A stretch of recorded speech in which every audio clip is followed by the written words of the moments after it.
If someone is listening to this, please understand, I'm not trying to scare anyone. I'm just saying what happened. On the night of November 14th, I went to bed at around 1:40 a.m. I remember checking because I had work in the morning. I woke up at 2:22 a.m. when my phone vibrated on the nightstand. Not a call, no sound, just vibration. There was a text message. No number, no contact. It said, "You're awake earlier than usual." That's what made my stomach drop. Because I don't talk about my sleep schedule. Not online, not to anyone. I replied, "Wrong number." The response came immediately. "No, you usually wake up at 2:48. I sat up in bed. I checked my apartment, quiet. No movement, no noise. I locked my bedroom door anyway. Another message. "You locked it last time too."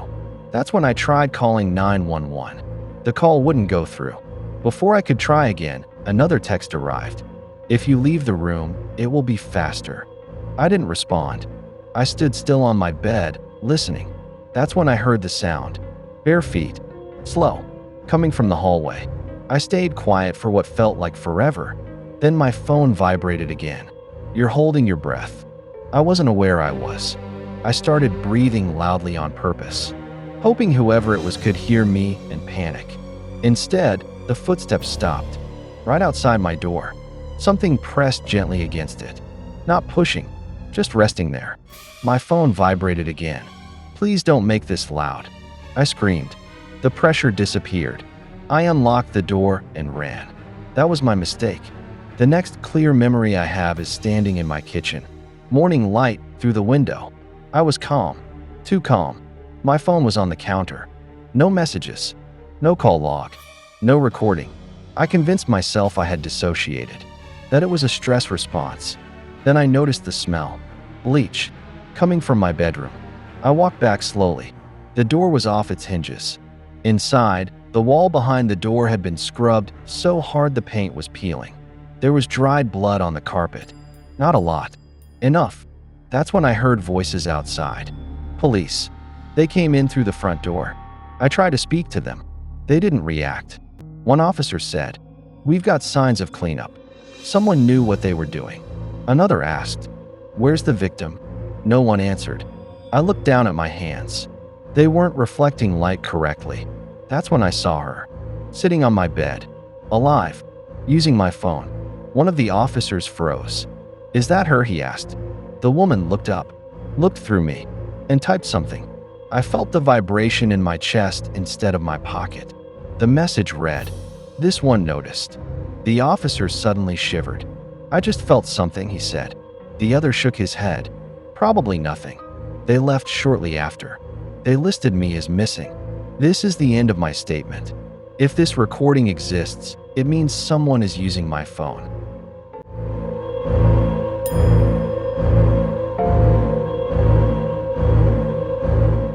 The police report says the babysitter survived because she did nothing.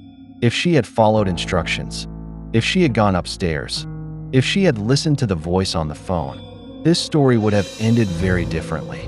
In the fall of 2009, a 19-year-old babysitter, identified in records only as SM, accepted a last-minute job in a quiet Midwestern neighborhood. The house was large, too quiet, the kind of place where sound feels swallowed. By 9:17 p.m., the two children were asleep upstairs. Sarah sat alone on the couch, lights dimmed, TV muted.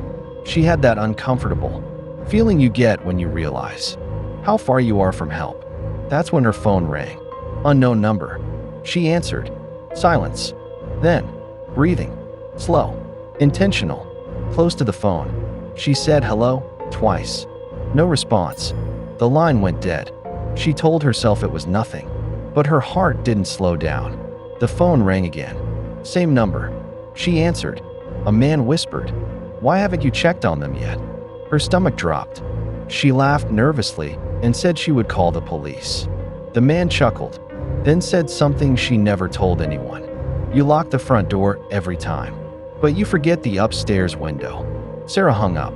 Her hands were shaking so badly, she dropped the phone. She called the parents. The father didn't hesitate. "Call 911. Right now. When the dispatcher answered, Sarah explained everything. There was a pause. Then the dispatcher asked, "Can you see the staircase from where you're sitting?" Sarah said yes. The dispatcher said, "Don't take your eyes off it." That's when the phone rang again. Sarah didn't answer. The voicemail recorded it. Later, police transcribed the message. It said, "They're sleeping so peacefully. You should see them." Sarah began to cry. The dispatcher's voice became urgent. She asked Sarah to whisper. Then she said the words that saved her life. "The calls are coming from inside the house." Sarah stood up slowly. She didn't look toward the stairs. She didn't grab her shoes. She ran out the front door barefoot and didn't stop until she was across the street. Police arrived in less than 4 minutes. They searched the house. Upstairs, in the master bedroom closet, they found him, a former maintenance worker who had memorized the family's schedule. He had been hiding since before the parents left. The upstairs phone lines were cut. He had a knife, duct tape, and a notebook. Inside the notebook was one sentence written over and over. "Wait until she comes upstairs." The children were unharmed, still asleep. They never heard a thing. In court, the man admitted something that still haunts investigators. He said the plan failed because Sarah hesitated, because fear made her pause, because instead of going upstairs, she stayed still. To this day, Sarah refuses to babysit.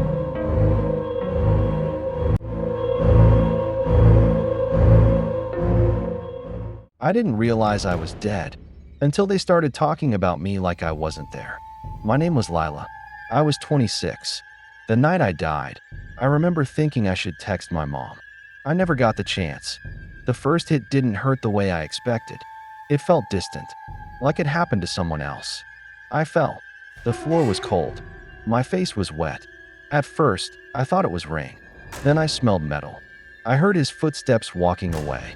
Slow. Calm. I tried to scream. Nothing came out. I tried to move. My body didn't respond. But I could still hear everything. Hours later, new voices arrived. Police. Paramedics.